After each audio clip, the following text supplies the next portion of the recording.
Bismillahirrahmanirrahim.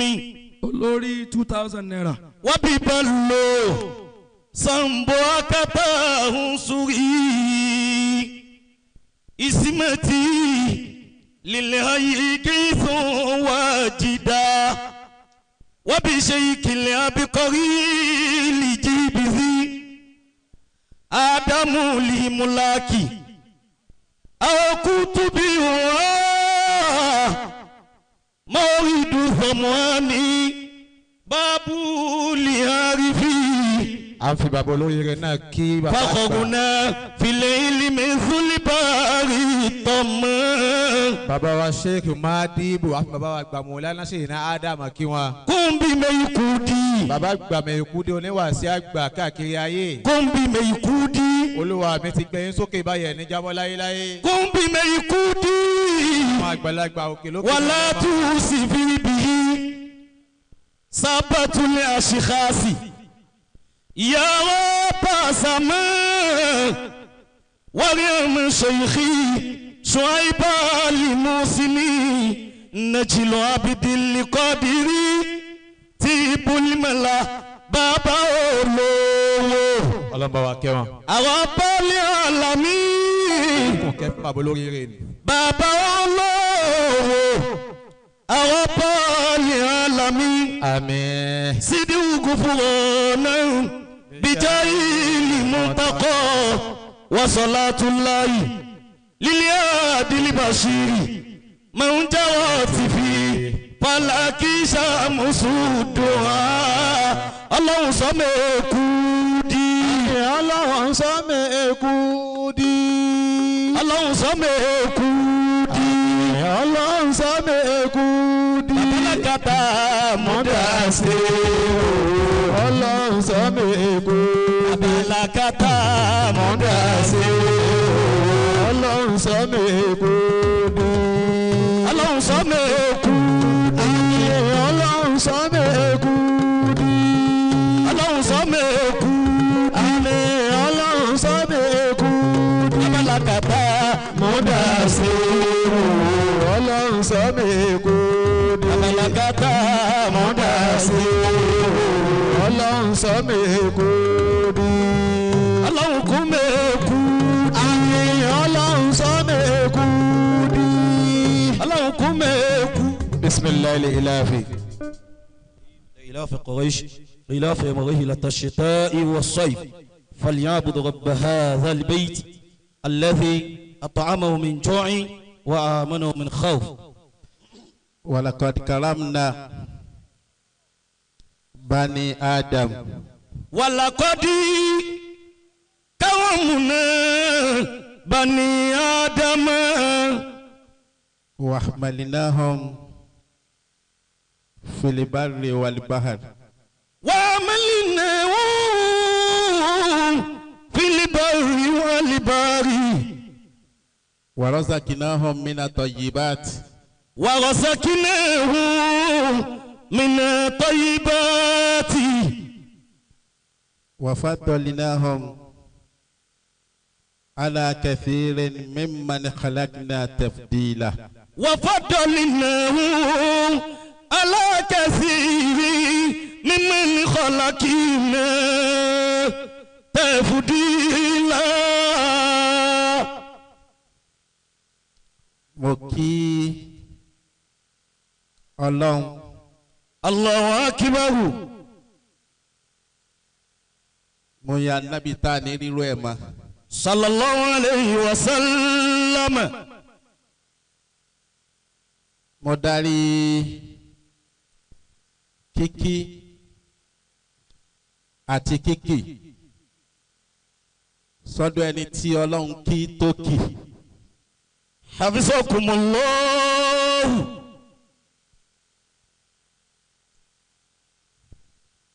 ọ̀kan nínú àwọn philosopher hafizakumullah. wọ́n bí ní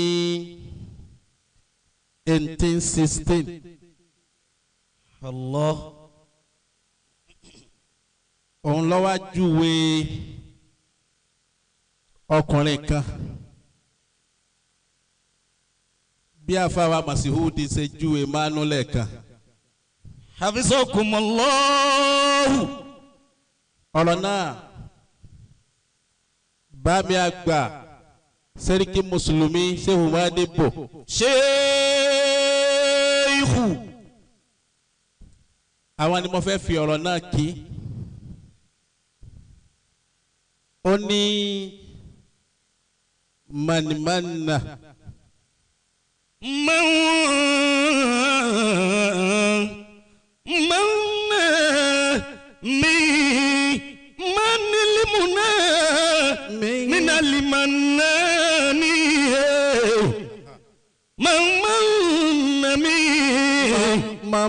Manna min manilimuna minalimanani ini anu Hawaii manna mi manilimuna minalimanani ini anun ini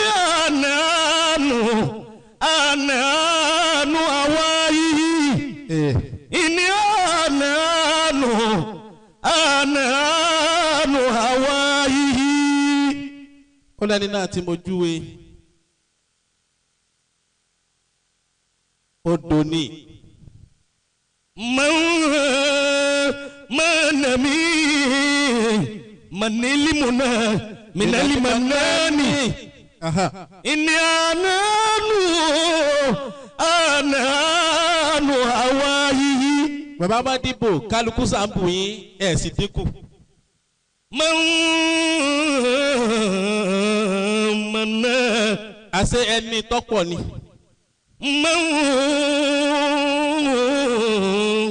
Manna àwọn tó máa yí kéwú ẹ̀rí gbogbo wọn ti sáílẹ̀ǹtì lọ. Manilimuna minalimanani ìní anun. ini anu Hawaii. ẹni tọ́lọ̀ ń bá ti ṣe ní odò kálukú ọmọ débẹ̀ kálukú ọmọ bùtì ẹ̀.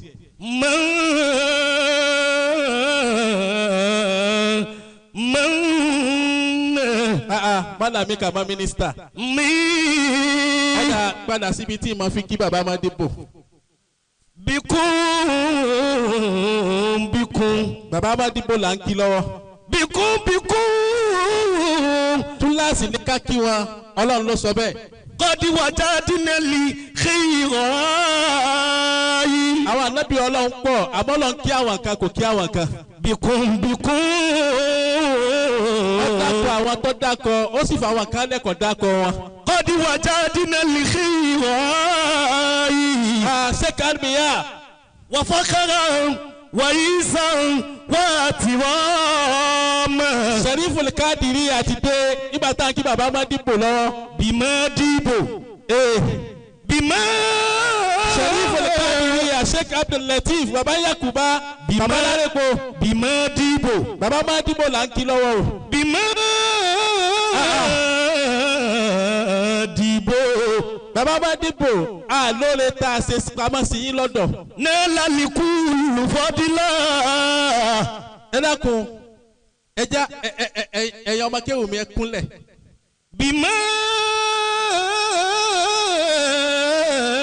Bimadibo. Àwọn tó bí wa ẹ̀rí wọn rí ẹ̀ kàn ń sànù ọmọ ọlọ́mọ ni. Bimadibo. Mo dé fìlà kan dáyé yìí bàbá Madibo lélẹ̀ yóò fi ti aṣọ yìí wọ́n sì sí torí wọn wọ́n gbélé mi lórí.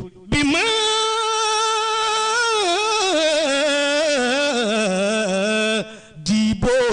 Ẹ mọ bàbá mi bẹ́ẹ̀ lẹ́ mọ̀ ìyá mi. Nẹ́ẹ̀lá likú lùfọ́dílà. Kọ́dà ìmọ̀lẹ́ tán ti bí mi. Bimadibo. Ẹ̀dẹ̀ ń ṣàánú mi. Bimadibo. La ilaha illallah. Nẹ́ẹ̀lá likú lùfọ́dílà. Gbogbo èyí tó lọ ń ṣe yí àlùbáríkà yín náà ni. Àní kúlì lọ́rin wà límọ̀kọ́ mọ̀. Ẹ sì ní kẹsẹ̀ mi kọ́ máa múlẹ̀ lọ́rin kí nǹkan kan má ṣe kì mí. Bìlá fíríyàtì. Wallahi no doubt no shaking lọ́rọ̀ yín. Bìlá dìbò. Firiyati Anka. Madibo Samusu. Àsẹ́yìn náà lòrùn ta ní tàbí sàṣọ. Bàbá mi ṣe sọ́ọ̀lì wà dáńgbá. Bila firiyati. Láì níyèméjì nù. Madibo Àṣẹ òṣìṣẹ́. Samusu. Bàbá dìbò. Òrùn níyìn, òrùn yìí sì tún sàṣọ púpọ̀. Bina la kullu liwaizina. Bàbá wa ìmáàmù lọ́jà tuntun, àwọn náà ti ń bọ̀. Biwuri mati Zuliqarinaini nariju. A fi àwọn tábì yín, a fi wọ́n bẹ lọ́hùn fún yín. Zuliqarinaini Bàbá ìmáàmù lọ́jà tuntun ẹ̀ ní tí láíláí. nariju. Ọmọ ìyá mi ò ní ṣòfò. Limadibo. Ọ̀nà bàbá bá dìbò náà ni gbogbo tí ń jẹ́ ọlá parí sí. Nariju. Ò ní ṣòfò. Limadibo. Ẹ náwó bàbá bá dìbò. Limadibo. Aláàánú ayé náà gbẹ̀yìn o. Limadibo. Jumcard. Limadibo. Ọ̀pọ̀ lọ́wọ́ ò ní ṣòfò kò ní tán lápò yín láíláí. Nariju limadibo. Bàbá wa Sàlùmí. Mirabi salama. Bàbá bá dìbò aláfíà ọlọ́run tó kára tán ọlọ́run bá wa ṣe fún yín. Wàhùrì mẹ́tì àlìmínà limusawik. Muhammadu Jami. Wàhùrì First Khalifa. Àbúrò mi dáadáa sẹ́bẹ̀ ni àbí bẹ́ẹ̀ kọ́. Wá gbà má bọ̀ wá. Àbúrò mi dáadáa sọ ti gbà bó ti rí náà nù. Wàhùrì mẹ́tì àlìmínà limusawik. Bàbá bá dìbò ni mò ń kí pé. Bìjà Bábalẹ̀.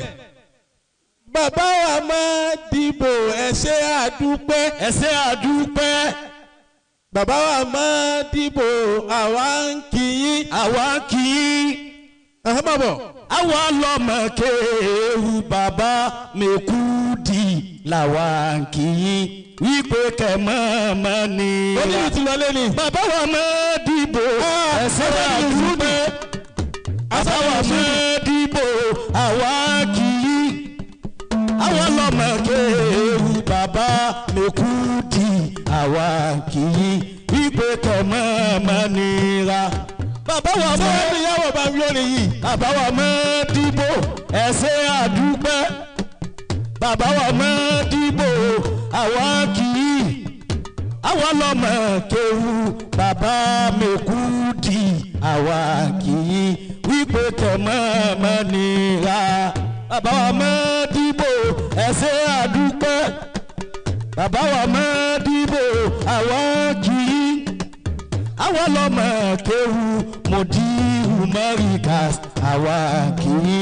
Wípé kẹ̀mọ́mọ́ nira. Bàbá wa máa dìbò ẹsẹ̀ àdúpẹ́. Bàbá wa máa dìbò àwa kì í. Àwa lọ́mọ kéwù bàbá Kàmálì àwa kì í. Wípé kẹ̀mọ́mọ́ nira. Bàbá mi àgbà. Ajánásí àgbà. Àfisọ́wùlọ́hù. Kò sáwọn ọmọ lọ́rin yà yìí ni. Ṣéèhù. Ẹ lákòó bá wíbẹ̀ lẹ́ẹ̀kan sí. Ṣéèhù. Ìn gbọ́ dáadáa. Ṣéèhù. Bá ní wàkọ́ tí ò náà sí. Wakọ̀ tí ó ń nẹ́ẹ̀sì. Ẹ lákòó sẹ́ yọ̀ǹda kí n bọ́lẹ̀ lórí kìíní. Ìwọ́n náà máa bọ̀. Wakọ̀ tí ó ń nẹ́ẹ̀sì. Àhàlà ń.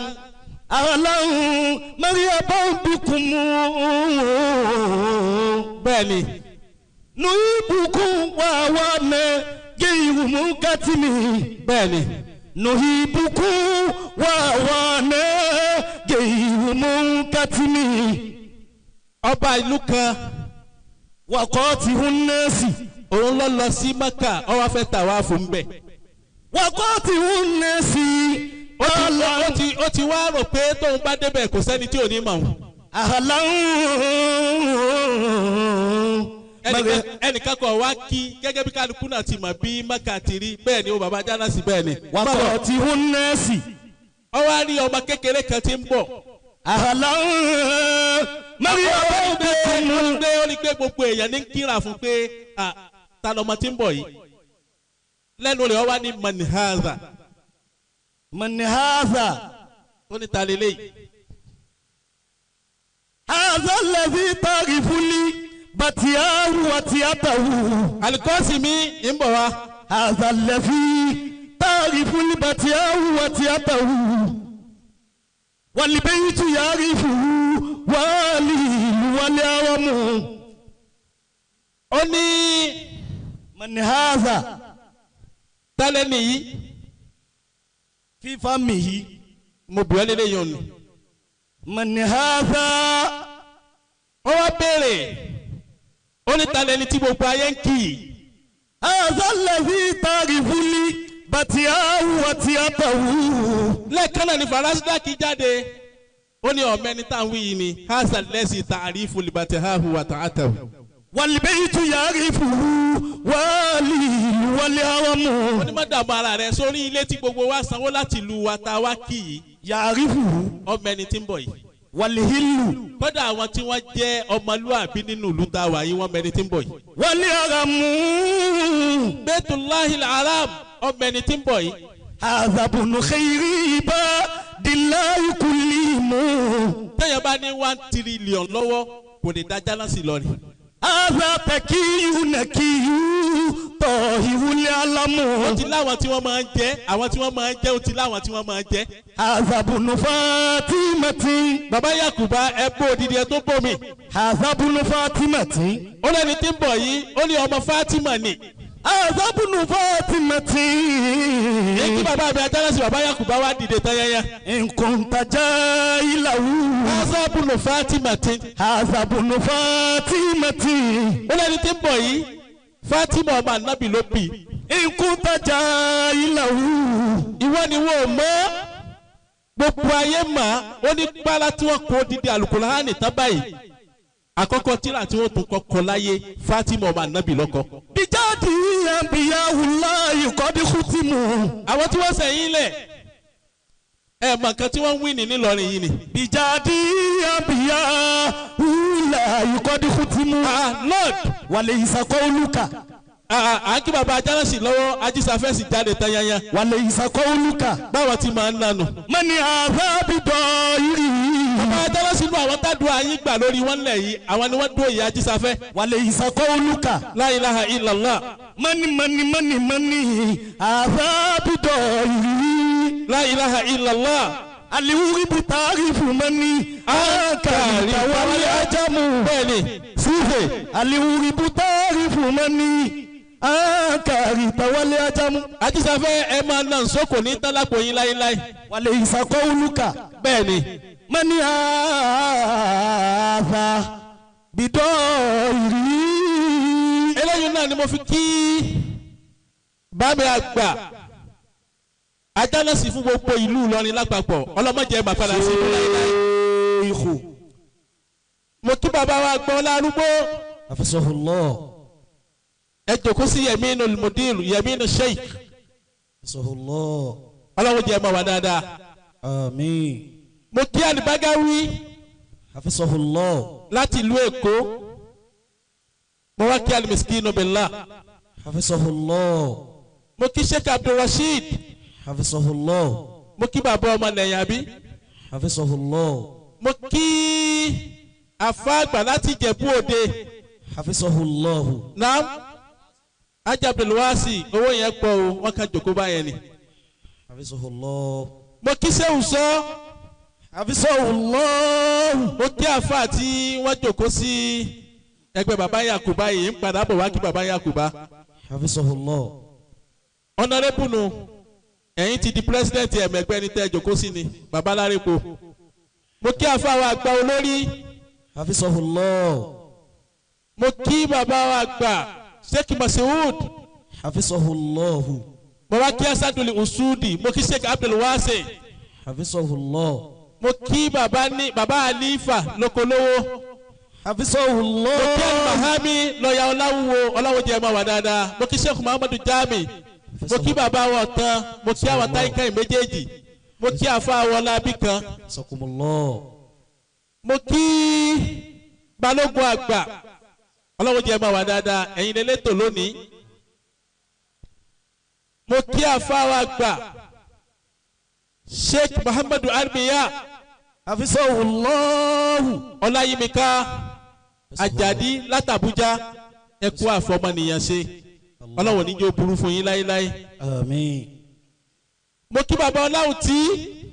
Hafizahullahu. Mo kí Sheikh Abdulgani Bature. Hafizahullahu. Mo wá kí àṣírí. Hafizahullahu. Mo kí Best Khalifa. Hafizahullahu. Sheikh Muhammadu Jami àfàgbà oníwàásí Asaluji yọmọdásí. Hafizahullahu. Mo kí Sheikh Abubakar Bature. Hafizahullahu. Mo kí àfàwọ̀ àgbà tí ẹ dákun àfàwọ̀ Gánìjà. Hafizahullahu. Ọlọ́run jẹ́ ẹ mọ̀ wá dáadáa. Àmín. Mo kí aláàlú ayé. Hafizahullahu. Mo kí kọ́mí. Mo kí bàbá ní Àdámgbá. Hafizahullahu.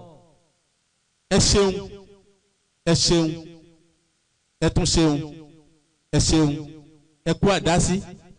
Allah. Kò lè yé yín o. Me hankali yana ganewa mara hankali baya ganewa. Àwọn eléyìí pọ̀ nínú àti níta. Allah. Mo kí Sheikh Muhyil Qulub ọ̀gbọ́n mi ni. Hafizahullahu. Muhyil Qulub. Yuhyi wa yumitu. Àwọn eléyìí lè dá nǹkan lu o. Wallazi Aha. yuhyi wa yumitu. Wallazi yuhyi wa yumitu. Bàbá Adánásì ìjókòó yìí kó àwọn odidi èèyàn sínú. Allah. Àfáwọn àgbà ò ní ṣòfò. Hafizahullahu. Ẹ má bínú. Àláyè wa iṣẹ́ kan náà tẹ ẹran wa la tún lọ jẹ. Ọlọ́run já sọ̀pọ̀lọpọ̀ ọdún láyé. Àmín. Mo kí bá mi àgbàtẹ̀ fúùtù. Hafizahullahu. Mo wá kíkọ mi. Hafizahullahu. Ẹ ní màá padà sí aburú. Àmín. Mo kí Sheikh Suleimanu Asarumi. Hafizahullahu. Afa àtayáyá. Triple S ní tẹ́lẹ̀ ó tún ti lé mẹ́ta sí. Okay. Wọ́n yé sí SS o. Ẹ mọ̀ wá dáadáa. Àmín. Mo kí bàbá mi Yasin. Hafizahullahu. Máa ń wí sọ pé Yasin. Yasin. Wal Qur'anil Hakimi. Ọmọ tọ́lọ̀ ń wí bẹ́ẹ̀ o ni. Yasin. Ọlọ́ni kéré o. Yasin. Ànábì dẹ ti gbọ́. Yasin. Sọ ọmọ túmọ̀ rẹ̀. Wal Qur'anil Padà sí Hakimi. Yasin padà sí. Yasin. Ọlọ́ni májè ń tọ́ kò sẹ́ni tí ń sọ túmọ̀ rẹ̀ fún tálíkì àmọ́ Ọlọ́run èdè. Yasin. Káyì. Wal Qur'anil Hakimi. Yasin. Wal Qur'anil Hakimi. Sórí téèyàn bá ń jẹ́ Yasin lọ́dọ̀ àwọn àfa támokọ Ọlọ́run wọ́n tún lè pè ní Tọ́ha. Tọ́ha. Sórí àlàfin yẹn àlàfin mẹ́rìnlá ni tọ́ ẹ̀sán àò àrùn ọjẹ́ 14. Tọ́ha. Ọlọ́run lànàbì eléyìí ń wọ lọ ń jẹ́ bẹ́ẹ̀. Tọ́ha. Mọ́ Anzalna alaykal Qur'ana litashqa. Alukurani ló pè yín jọ. Mo kí bàbá mi àgbà lọ́jà tuntun. Hafizahullahu. Ìkúnlẹ̀ mi rèé o. Ẹ dákun ẹ dìde mo fà nábì bẹ̀yìn ẹ̀yin náà lásáájú wa ẹ̀ mọ̀ wá dáadáa. Mo kí bàbá wa Àlífà Hafizahullahu. nígbà tí ó rí ẹ̀ ní màá padà sí aburú. Àmín. Mo kí bàbá ìmáàmù àgbà Hafizahullahu. bàbá ń gèrè àbí Hafizahullahu. ẹ̀ ní màá padà sí aburú. Mo kí àfáwà àgbà jẹ́tùmọ̀ bí. Hafizahullahu. Mo kí àfáwà ẹlẹ́fọ̀ọ́ Hafizahullahu. ẹ̀ mọ̀ wá dáadáa ẹ̀ ní màá padà sí aburú. Àmín. Mo wá kí bàbá Yakuba Hafizahullahu. Bàbá Yakuba. Bàbá Yakuba. ó wí dáadáa. Bàbá Yakuba. La ilaha illallah. Kọ̀mùkọ̀mù lé àná mi. Àfa ńlá lọ ń dákọ̀. Bàbá Yakuba. Bámi Ajánásì. Bàbá Yakuba. ẹni mọ okò ẹni kò ọmọ. Kọ́múkọ́mú lé àná mi. bámi Adéjẹ̀bú Òde. Bàbá Yakuba. a lọ ṣe wáàsí lọ́dọ̀ bàbá Yakuba àwọn àfáà wa tò lọ báyìí. Kọ́múkọ́mú lé àná mi. Ìlọrin di nǹkan Ìlọrin kò nǹkan púpọ̀ sínú. Bàbá Yakuba. dákun tó wí dáadáa. Bàbá Yakuba. àwọn àfáà tí wọ́n wé láwa ní bámbàbàmbà wọ́n wá jòkó lọ báyìí wọ́n tó 400. Kọ́múkọ́mú lé àná mi. kálukú wá ń júwe bàbá tí àṣẹ bá mi ọ̀rọ̀ tí mo gbọ́ lẹ́nu yín ẹ dákun àwọn àfọ ẹja gbọ́rọ̀ yìí gbogbo ẹni tá a rí ti ń dáa fún lónìí kéésò ní lọ́bẹ̀rẹ̀ o kéésè gbà bù sọ́wọ́ dáṣẹ́nu òun kọ́ ní ṣiṣẹ́ o tí àfa yìí ọba sọ̀rọ̀ yóò ní àfa wa Sheikh Daoud bàbá tí àfa wa bàbá Yakuba tara wọn jáde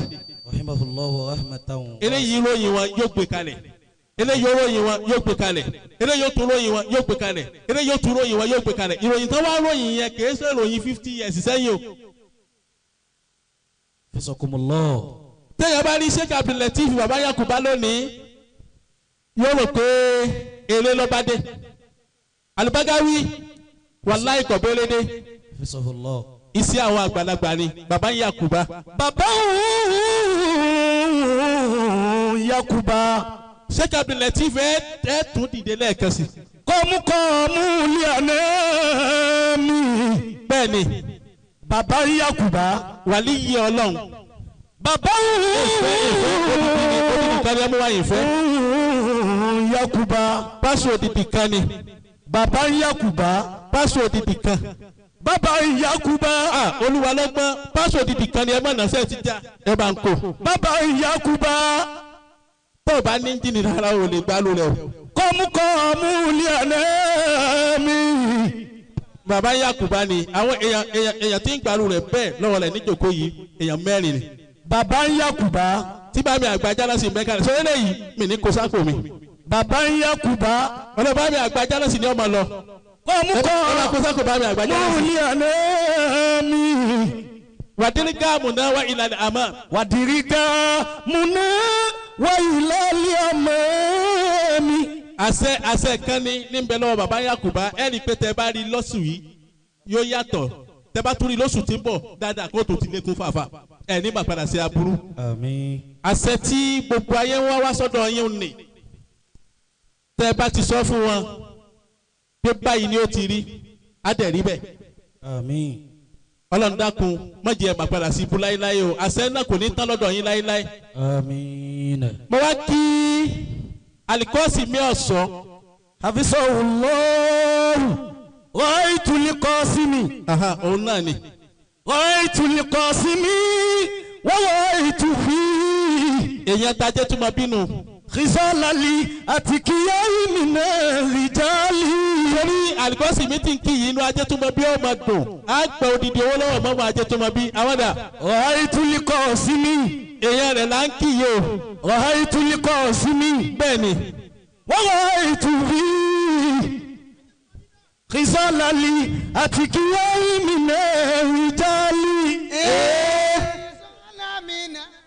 Ilahi mina rijali.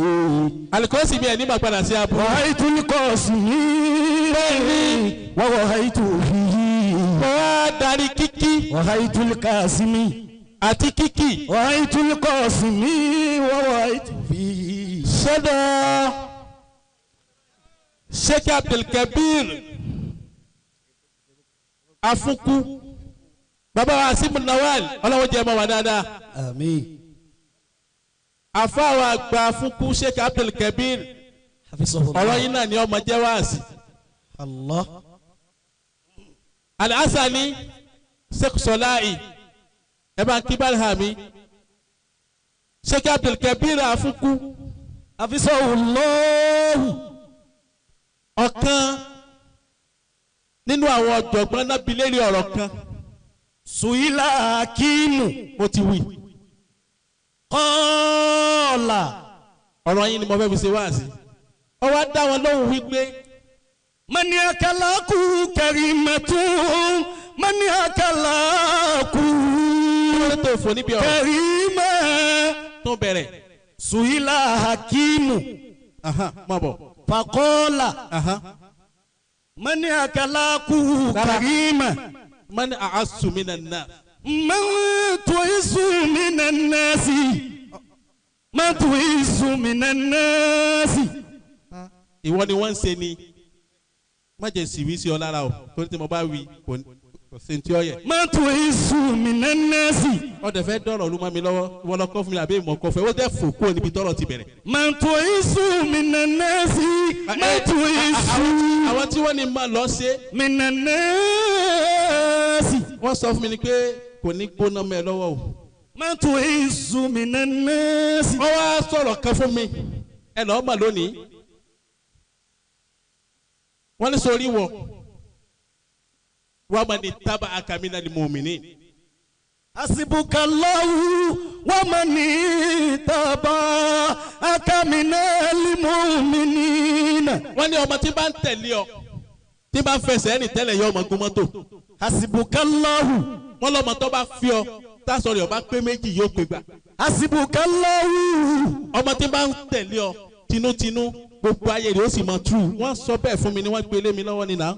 wa man taba'aka minal mu'minina wa man taba'aka minal mu'minina. níjọ́ tí ò tí kàn mí tí bọ̀dá mi ń bẹ láyé nílé wa wò ní gbà tẹ́lẹ̀ mi bá dìde lọ́la pé ó ṣe wá sílé wa àwọn tán bí wò ní gbà pé rárá o wọn kì í pé méjì. Hasibukallahu. níjọ́ tí bọ̀dá mi ń bẹ láyé wọ́n wá máa ń pè mí bàbá mi ò ní ọgbọ́n lọ. Hasibukallahu. bàbá ò ní kó o pe bọ̀dá rẹ̀ gbà tó kàn mí náà tó sọ fún pé tọ̀ ìwọ lọ́kàn. wa man taba'aka minal mu'minina wa man taba'aka minal mu'minina. wọ́n yéé gbà fáwa ńlé wa ni kẹ́gbọ́n ọmọ sọ kábúrò ọmọ sọ ẹ fúnra yín sọ. Suhila hakimu. ọ̀rọ̀ baba láfukú Sheikh Abdulkabir. man tu'isu minan nasi.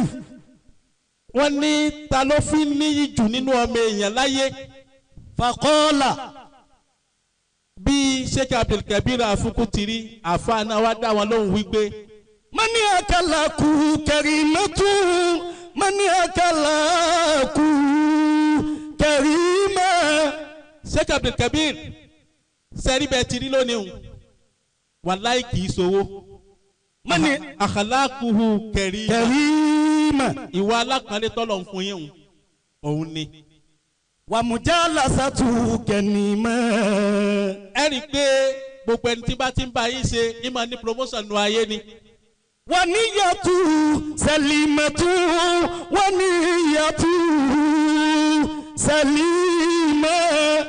àníyàn yín mọ́ gan a chẹ́kì ọkàn yín níwájú àtìlẹ́yìn àbá kúrúkùsá kankan mẹ́. wa mufaraqatu alimatu.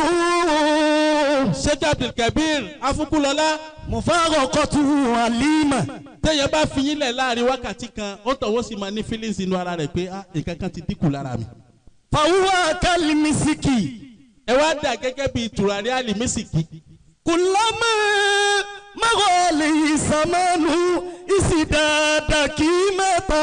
sẹ́bọ̀ pé tẹ́ bá fi tùràrí sára àlìmísìkì sára lónìí ó lóorùn tí ó gbé jáde tó bá tún dọ̀la tẹ́ bá tún fi sára ayé ó sì tún máa bí yín léèrè kí a mọ̀mọ́ láìkì tùràrí tó fi sára yìí. kulama magoli samanu isidada kima.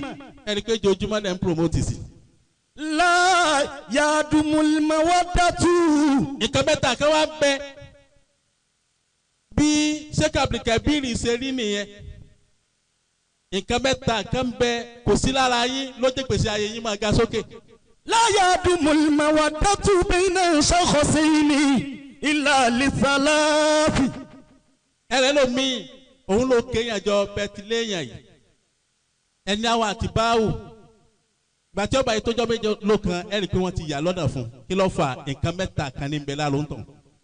al-awwalu minha kathratul khata'i.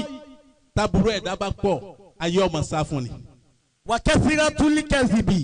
téèyàn bá máa ń purọ́ púpọ̀ ẹlòmíín tí ò ní ní ọ̀pá rọ́pò òun ní ọmọ aráyé dẹ̀ ti gbọ́n wọ́n ní èyí tó fáwọn lánàá jẹ ọ̀tọ̀ lèyí tí wọ́n ń lò ọ̀tọ̀ lèyí tó ń gbé fáwọn.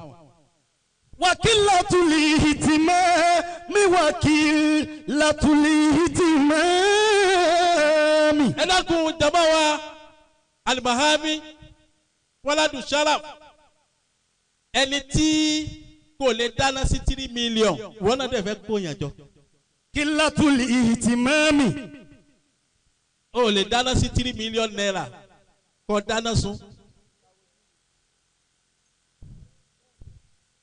qillatul ihtimami lẹ́lòmíín ní òjò ní followers. yakulul mutanabbi. wọ́n ti lọ sọ́dọ̀ mutanabbi qillatul ihtimami. ìwọ náà gbogbo tó fi ń ṣe ojú 50,000 lọ èló ló máa wá rí. qillatul ihtimami. wọ́n tó lè kó 3 million lọ sọ́dọ̀ àwọn bàbá wa jáná sí àgbà pé ẹ dákun ẹ fi kọ́ mi ló kọ́ Ọlọ́run ti ń jẹ́. qillatul ihtimami. ìwọ tó ń dáwọ́ mọ́tò jọ ọ̀dẹ̀ fẹ́ ní jàmá. qillatul ihtimami. bẹ́ẹ̀ni. wa qillatul ihtimami wa qillatul ihtimami. ìwọ tó yẹ kó ń jẹ télọ̀ lówó. qillatul ihtimami. àwọn ń jẹ télọ̀ lówó lọ fẹ́ níjọ. qillatul ihtimami. bó ti nínú bá ń palọ̀ sọ́dọ̀ Mutanabbi kí ló wí pa ṣe kà á fún kú. wa mal husnu. bàbá Yakuba. fi wajhil fata sharafallahu. bàbá Yakuba wà níyì Ọlọ́run. wa mal husnu fi wajhil fata sharafallahu. àmàbọ̀. idha lam yakun fi fi'lihi wal khalaiki. sẹ́rí ọmọ èèyàn tẹ́ ẹ bá ń wò fọ́tò kọ́ ni ìjẹ́ èèyàn o. idha lam yakun fi fi'lihi wal khalaiki. tí ó bá ti sí ìwà nínú ẹrù rẹ tá wákàtí rẹ tá a bá wà ń bẹ gbogbo ń tọ́ bá ní àṣà fún ọ ni. wa rubbaki shakikin la shafiqun. sẹ́mi pé rubbaki. gbogbo ẹni tó jókòó ti bàbá mínísítà yìí kìí ṣe gbogbo wọn náà ni wọ́n jọ bí yín bì kan náà. rubbaki. àmọ́ ẹlẹ́kọ̀ọ́ bá dàbò mínísítà. shakikin la shafiqun. sẹ́rí ọmọ ìyá tí bàbá mínísítà máa ń báyàn ṣe. rubbaki. ọmọ ìyá àánú ni torí gbogbo ẹni tí èèyàn jọjọ́ ọmọ ìyá jọmọ bàbá náà kọ́ ló lólùfẹ́ yẹn.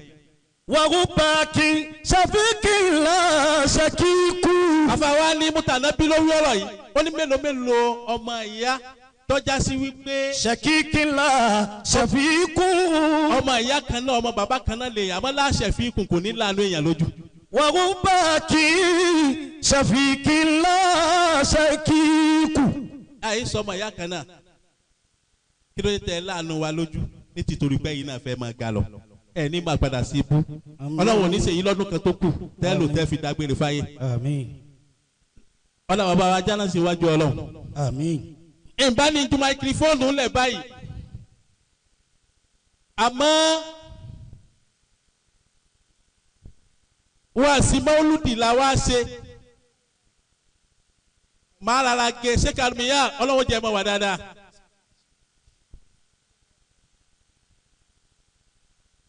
Anabi Muhammad sallallahu alayhi wa sallam. ọ̀kan nínú àwọn àgbààfà orúkọ rẹ̀ ń jẹ́ Yusufu Qaradawi òun tí n bá ti wé yìí ju máikrófóònù rẹ̀ òun ló wá júwe anabi fún wa àti tí ń jẹ́ mọ́lúdì anabi. alihtifalu bil mawlidi nabi. ó ní ká máa sọjọ́ bí anabi Muhammad. la tujadu ayabidiyati. wala ayadolalati ayabidiyati wala ayadolala. ó ní bolẹ̀ ti rí i pé àdádálẹ̀ ni. wala ayadolala. àti pé bolẹ̀ ti rí i pé ojú ọ̀nà àlùn lẹni tí bá ń ṣe mọ́lúdì ànábì ó ní bolẹ̀ yín ti ka tí. inni jalina dikira miladi nabi sallallahu alayhi wa sallam. ó ní ká máa rántí ànábì ká máa sọjọ́ bí ànábì ó ní bolẹ̀ ti kàn pé bídíà ni àbójú ọ̀nà àlùn ni. jalinahu litazikiri lihummati bisirati liatiro. àṣekà máa ṣe mọ́lúdì ànábì ìta fẹ́ máa sọ fúnra wa náà ni pé ìta ànábì mi ń bẹ kò sí bó ti ka tírà tó láyé ò lè mọ̀ mọ́lúdì lọ́lọ́ tó ti rẹ́ nìkan tí ó sọ pé ànábì rí báyìí ànábì ṣe báyìí báyìí là ànábì ti rí ìwọ́n lè máa ra tírà kan ọmọ kákó jù rẹ́ mọ́ lọ bẹ̀. wàṣàkọsíyàtì aláàzímà. ẹ wo pàápàá ànábì Muhammad. aláàzímà. níjó ní ẹnìkan ó fẹ́ ròyìn ànábì ní wọ́n ròyìn Aisha ọlọ́run wá ní kí n wà ń bẹ̀. ìwà orògbò òun ròyìn ànábì ni alihálìkùwà ń tàbùkù ànábì Muhammad ni. ṣàkọsíyàtì aláàzímà. mo wá dá padà lọ síbi pé lóòótọ́ ni Aisha jowú. radiyallahu ta'ala anha. àmọ́rò èyí tí wọ́n ń sọ nǹkan la Aisha jẹ torí èyí tó sọ òun ó tàbùkù ànábì. ṣàkọsíyàtì wọ́n dá padà lọ́nu tíra kan tí Abbas Mahmood akọ́ọ̀dì tọkọ ọjọ́ ti lọ mí nílé sọ́lá yìí. mọ́lúdì tá à ń ṣe afẹ́fisọ ṣàkàṣíyà bò lànàbì ti rí gangan ni. wa risalatil khalida. kí ló Ọlọ́run fi rán ànábì gangan ibẹ̀ ló ti wá wọnú tẹ̀síkíyàtù rasul. tẹ̀síkíyàtullahi ta'ala linnabihi. gbogbo nǹkan lọ́lọ́run parí fún ànábì Muhammad kí ẹ ṣe gbogbo àwọn ànábì yòókù lọ parí irú ẹ̀ fún. walaqad atamallahu takriman linnabiyyi sallallahu alayhi wa sallam. níjọ́ kan ẹnìkan lọ Yahudi kan lọ bá ànábì Isa. alayhi salamu. ó wá fẹ́ béèrè kan lọ́wọ́ rẹ̀ ànábì Isa ní Ọlọ́run ó rán mi sí ọ ó ní àwọn tọ́lọ́run rán mi sí. ẹ máa wò. walaqad atamallahu. ànábì Musa ó ní ó láwọn tọ́lọ́run rán mi sí. bẹ́ẹ̀ ni ànábì Suleiman ẹ wá wà ànábì Muhammad akíṣẹ́ Abdul Latif ànábì Muhammad sallallahu alayhi wa sallam. ọlọ́ni inna arsalnaka rahmatan lil alamina ọlọ́ni gbogbo àgbáyé ni mo rán ọ sí pátápátá. àmọ́kọ́lọ́n tó rán ọlọ́run ti fa ànábì Muhammad mọ́ nínú ọkàn rẹ̀ pé. walaqad atamallahu takriman linnabiyyi fi khalqihi wa fi khuluqihi. níbi dídá ànábì ọlọ́run parí ẹ̀. wa fi khuluqihi. àti bí ìwà ànábì Muhammad ọlọ́run parí gbogbo nǹkan síbẹ̀. wasakahu Allahu ta'ala taskiyatan masaka alihadi minali kaliki miladuni adama. bọ́lá ń ṣe fún ànábì Muhammad ma kò sẹ́nìkan tọ́lọ̀ ń fọ̀ mọ́ bẹ́ẹ̀ látòrí ànábì Ádámà. yakulu sheikhu Muhammadu Hasanu. ẹ dákun Sheikhul Bagawi mo fẹ́ kẹ́ ẹ gbọ́rọ̀ yìí. sakallahu khayra khalqi fi kulli shay'in. ọlọ́run fún ànábì Muhammad ma ànábì tó lóore jùlọ gbogbo ẹ̀dá tó dá pátápátá. sakawu fi akilihi. ọlọ́run fún ànábì ma níbi làákàyè ànábì ẹ̀ nígbàkà ànábì ó wíwí kúwì. fakọ́lá jalla wa ala. ọlọ́run wá sọ ní Al-Qur'ani ẹ̀ báyìí wípé. má dọ̀la sọ ìbùkún wà má gà wá. ọlọ́lá ànábì yín má dọ́là sọ ìbùkún ànábì ó ṣìnà wà má gà wá bẹ́ẹ̀ ni ó sì gọ̀. wasakahu fi basori. bẹ́ẹ̀ ni níbi ìrìnà ànábì ọlọ́run fún ànábì má pátápátá. qala ta'ala. ọlọ́run tún mú ẹ̀rí ìjẹ́wá ní Al-Qur'ani báyìí wípé. sagali basoru wa ma toga. wọ́n ti dìde.